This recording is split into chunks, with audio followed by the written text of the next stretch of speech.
بے شک اللہ تعالیٰ سود کو مٹاتا ہے،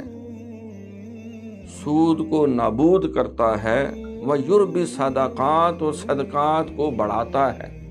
زیادہ کرتا ہے، پھیلاتا ہے اس کو۔ اب یہ کوئی ایسی مجرد شے نہیں ہے سود، کوئی درخت ہے تو اس کو کاٹ کے پھینک دیں یا آگ لگا دیں۔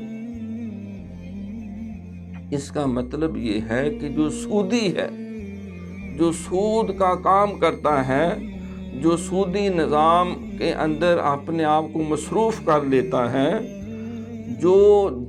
دولت کی ہوس میں سانپ بن کر اس پہ بیٹھ جاتا ہے، اندھا ہو جاتا ہے، انہاکم التکاثر حتی زرتم المقابر، تمہیں دولت کی ہوس نے ہلاک کر دیا تاکہ تم قبروں تک جا پہنچے۔ وَإِنَّهُ لِحُبِّ الْخَيْرِ لَشَدِيدٌ، اور بے شک وہ دولت کی محبت میں بہت ہی شدید ہو گیا۔ تو اس کے ہرس اور ہوس کی آگ بھڑکنا شروع ہو گئی، بڑھنا شروع ہو گئی۔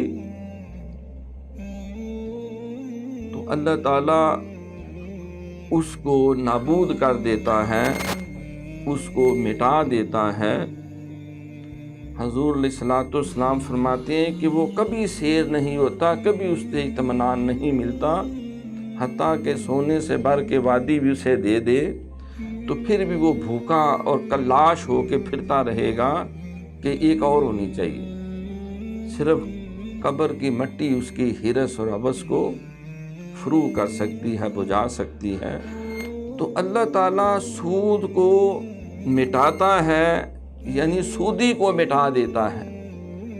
جو اپنے لیے اسباب اکٹھا کرتا ہے، دوسروں کا استحصال کرتا ہے اور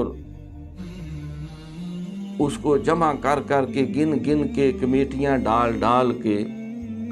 وَالَّذِينَ يَكْنِزُونَ الذَّهَبَ وَالْفِضَّةَ وَلَا يُنْفِقُونَهَا فِي سَبِيلِ اللَّهِ فَبَشِّرْهُم بِعَذَابٍ أَلِيمٍ، اے محبوب انہیں یہ خوشخبری سنا دو جہنم کی، دردناک عذاب کی، جو سونے اور چاندی کے ڈھیر اکٹھے کرتے رہتے ہیں، مال سمیٹتے رہتے ہیں، جمع کرتے رہتے ہیں۔ یہ ہے یمحق اللہ الربا،